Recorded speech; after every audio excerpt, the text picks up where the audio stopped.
प्रश्न, एक cricket team के कोच ने 7 बल्ले तथा 6 गेंदे 3,800 रुपये में खरीदी और बाद में उसने 3 बल्ले तथा 5 गेंदे 1,750 रुपये में खरीदी।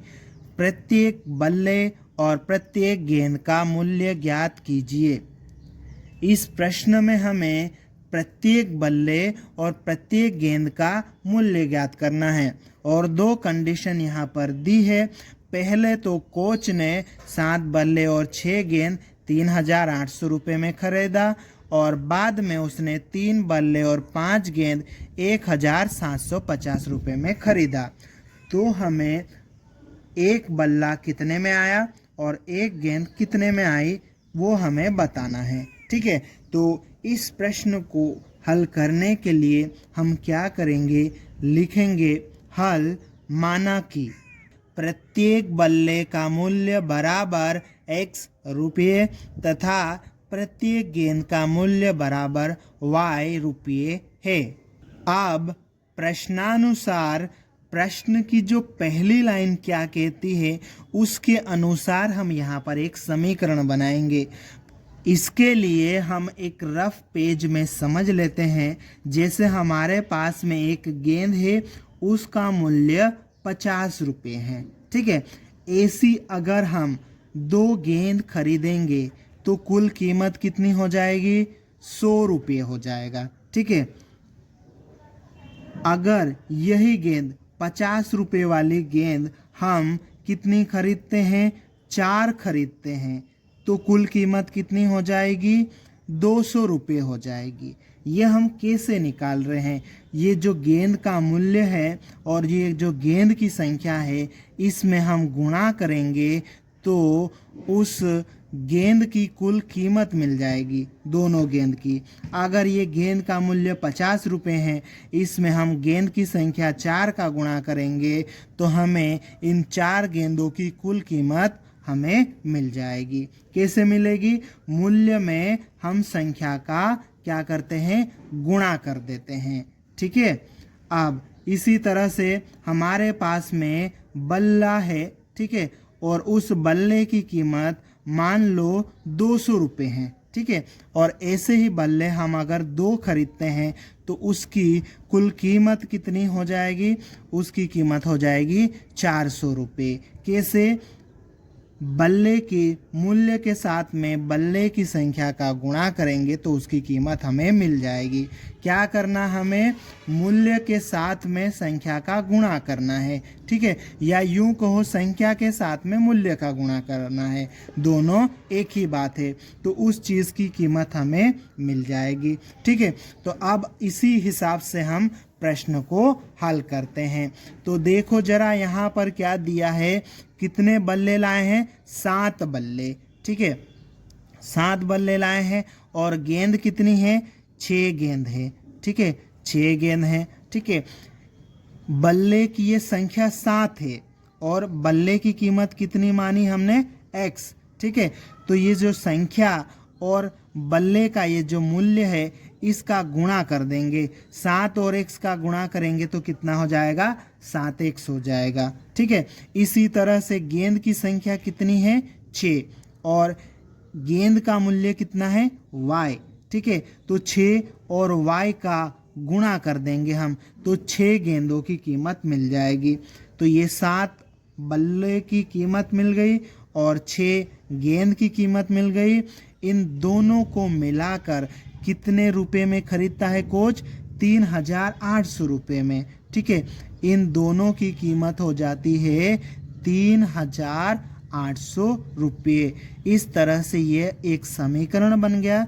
इसको हम समीकरण नंबर 1 नाम दे देंगे। ठीक है, और अब लिखेंगे पुनः प्रश्नानुसार। प्रश्न की अगली लाइन क्या कहती है, बाद में उसने कितने बल्ले खरीदे, 3 बल्ले और 5 गेंदे 1,750 रुपये में खरीदी। ठीक है, तो 3 तो ये बल्लों की संख्या हो गई और बल्ले की कीमत x है और 3 और x का गुणा कर देंगे तो 3 बल्लों की कीमत मिल गई। अब कितनी गेंदें खरीदी, 5 गेंदें, और गेंद की कीमत कितनी है y रुपये, और 5 और y का गुणा कर देंगे तो 5 गेंदों की कीमत या मूल्य हमें मिल जाएगा 3 बल्ले, और 5 गेंद का टोटल उसने कितने में लाया 1750 रुपये में वो लेकर आया है। ठीक है, और इस तरह से ये हमें समीकरण नंबर 2 मिल गया। ठीक है, इस प्रकार से हमने इस प्रश्न की सहायता से ये 2 समीकरणों का एक युग्म बना लिया है। अब हम इस समीकरण युग्म को प्रतिस्थापन विधि से हल करेंगे। अब देखो, इन दोनों समीकरणों में से हमें जो समीकरण छोटा लगेगा उस समीकरण को हम लेंगे और उससे x या y का टेम्परेरी मान निकालेंगे। तो इन दोनों समीकरणों में से हमें छोटा या आसान समीकरण समीकरण नंबर 2 लग रहा है, तो हम समीकरण 2 को लेंगे और इससे x या y का टेम्परेरी मान निकालेंगे। और इसके लिए हम लिखेंगे समीकरण 2 से, और समीकरण 2 को हम लिख लेंगे 3x + 5y बराबर 1750। अब यहाँ से हम x या y का टेम्परेरी मान निकालेंगे। तो x के साथ में हमें छोटी संख्या दिख रही है तो हम x का टेम्परेरी मान निकालेंगे। तो ये जो 3x है बराबर के चिन्ह के इधर ही रहेगा, बराबर के चिन्ह के उधर क्या है 1750। इस 5y को भी बराबर के चिन्ह के उधर भेजेंगे, इधर प्लस का था उधर जाएगा तो माइनस का हो जाएगा। ठीक है, अब यहाँ पर हमें x का मान निकालना है, तो x के साथ में ये 3 गुणा में है, बराबर के इधर आएगा तो बटे में आ जाएगा। ठीक है, तो x बराबर 1750 माइनस 5y, इस पूरे के बटे में ये आ जाएगा 3। इस तरह से ये x का टेम्परेरी मान हमें मिल गया है। इसको हम समीकरण नंबर 3 नाम देंगे। ठीक है, अब समीकरण 3 से हमने ये जो x का टेम्परेरी मान निकाला है, इस मान को हम उस समीकरण में रखेंगे जिसका प्रयोग हमने अभी तक नहीं किया है। ठीक है, समीकरण 2 का प्रयोग हमने कर लिया है, समीकरण 1 बचा हुआ है, तो इस मान को हम समीकरण 1 में रखेंगे। इसके लिए हम लिखेंगे समीकरण 3 से x का मान समीकरण 1 में रखने पर, और उसके बाद में समीकरण 1 को हम लिख लेंगे। अब समीकरण 1 में इस x की जगह पर x का ये जो हमने टेम्परेरी मान निकाला है ये यहाँ पर हम रखेंगे। ठीक है, x जो है 7 के साथ में गुणा में है, तो x का ये जो मान आएगा ये भी गुणा में आएगा, तो इसको हम कोष्टक के अंदर लिख लेते हैं। ठीक है, तो इसको हम लिख लेंगे यहाँ पर, और ये प्लस 6y और बराबर के इधर है 3800। ठीक है, अब हम क्या करेंगे, इसको थोड़ा सा सोल्व कर लेते हैं। तो देखो यहाँ पर ये कटने वाला तो नहीं है, तो 7 का अंदर हम गुणा कर देंगे। 7 का अंदर गुणा करेंगे, पहले 1750 के साथ में, फिर 5y के साथ में। 7 का गुणा 1750 के साथ में करेंगे तो कितना आ जाएगा 12250 आ जाएगा। ठीक है, फिर माइनस आ जाएगा, 7 का गुणा 5 के साथ में करेंगे तो कितना आ जाएगा 35y, और इस पूरे के बटे में कितना है 3 है, और प्लस यहाँ क्या है 6y, और बराबर के इधर है 3800। ठीक है, अब हमें क्या करना है, इसको थोड़ा सा और सिंप्लीफाई हम करेंगे। ठीक है, तो क्या करेंगे, 3 जो है इसके बटे में है, इसके बटे में तो नहीं है, तो 3 को पूरे के बटे में लेंगे। ठीक है, तो इसके लिए क्या करना पड़ेगा, 3 जो है इसके बटे में नहीं है तो 3 का गुणा इसके साथ में हो जाएगा और बाकी सब वैसा ही आ जाएगा। ठीक है, तो ये 12250 तो आ जाएगा, माइनस 35y भी आ जाएगा। 3 का गुणा इस 6 के साथ में करेंगे, 3 गुणे 6 18y आ जाएगा, और इस तरह से इस पूरे के बटे में आ जाएगा 3, और बराबर के इधर आ जाएगा 3800। अब आगे ये जो पूरे के बटे में 3 है ना, इस 3 को बराबर के चिन्ह के इधर लाएंगे तो 3800 के साथ में गुणा में आ जाएगा। ठीक है, तो ये आ जाएगा 12250 माइनस 35y प्लस 18y बराबर 3800 के साथ में ये 3 गुणा में आ जाएगा। ठीक है, तो आगे और सोल्व करते हैं। ये 12250 माइनस 35y प्लस 18y बराबर 3800 के साथ में 3 का गुणा करेंगे तो ये कितना हो जाएगा, 11400 हो जाएगा। ठीक है, अब यहाँ पर हमें y का मान निकालना है, तो y वाले ये इधर ही रहेंगे और 12250 को उधर भेजेंगे, तो ये माइनस 35y प्लस 18y बराबर के इधर ही रहेगा और 11400 बराबर के उधर है और ये 12250 को हम बराबर के चिन्ह के उधर भेज रहे हैं। इधर प्लस का था तो उधर जाके ये 12250 माइनस का हो जाएगा। अब हम इसको आगे और सोल्व कर लेते हैं, तो माइनस 35y प्लस 18y, ये आगे माइनस का पीछे प्लस का है तो घट जाएगा और घट के यहाँ पर कितना आ जाएगा, माइनस 17y।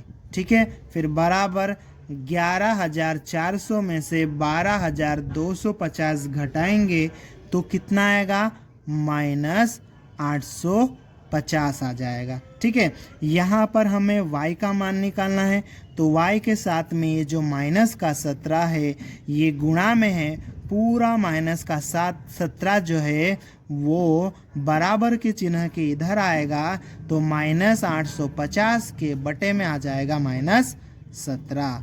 ठीक है, अब आगे और हमें सोल्व करना है, तो माइनस को माइनस से भाग लगा देंगे तो ये तो प्लस हो जाएगा और 17 के पहाड़े से ये 17 एक बार में कट जाएगा और 17 के पहाड़े से 85 5 बार में कट जाएगा, 0 बच जाएगा। तो इस तरह से ये 50 बार में 850 कट जाएगा 17 के पहाड़े से। 50 में 1 से भाग लगाएंगे तो 50 आ जाएगा, माइनस को माइनस से भाग लगाया था तो प्लस हो चुका था, इसलिए y का मान कितना आ जाएगा, 50। अब ये जो y का मान आया है, y के इस मान को हम समीकरण नंबर 3 में रखेंगे। इसके लिए हम लिखेंगे y का मान समीकरण 3 में रखने पर, और समीकरण 3 को हम लिख लेंगे। समीकरण 3 में ये जो y है, इस y की जगह पर y का मान 50 हम रखेंगे। ठीक है, तो ये x बराबर ये 1750 है, माइनस है ये 5 है और y का मान कितना है, 50। 5 के साथ में y गुणा में है तो y का मान ये जो 50 है ये भी इसके साथ में गुणा में आएगा। ठीक है, और पूरे के बटे में कितना है, 3 है।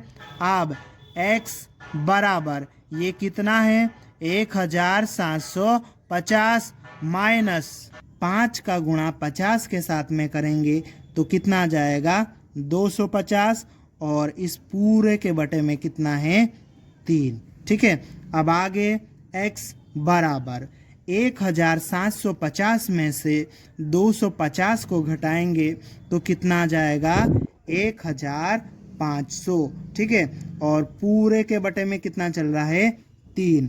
ठीक है, अब 3 के पहाड़े से ये कट जाएगा। ठीक है, 3 के पहाड़े में 3 एक बार में आता है तो ये एक बार में कट जाएगा। 3 के पहाड़े में 15 5 बार में आता है और ये बचे हुए दोनों 0। ठीक है, ये इस तरह से 3 के पहाड़े से 1500 500 बार में कट जाएगा। 500 को 1 से भाग लगाएंगे, कितना आ जाएगा, 500 आ जाएगा। ठीक है, और इस तरह से x का मान हमें मिल गया 500। और इस प्रकार से हमने x और y दोनों का मान निकाल लिया है। x को हमने बल्ले का मूल्य माना था और y को हमने गेंद का मूल्य माना था, और इस प्रकार से प्रत्येक बल्ले का मूल्य 500 रुपये और प्रत्येक गेंद का मूल्य 50 रुपये हो जाएगा और इसको हम व्यवस्थित लिख लेते हैं। अतः प्रत्येक बल्ले का मूल्य 500 रुपये और प्रत्येक गेंद का मूल्य 50 रुपये है और यही हमारा उत्तर है।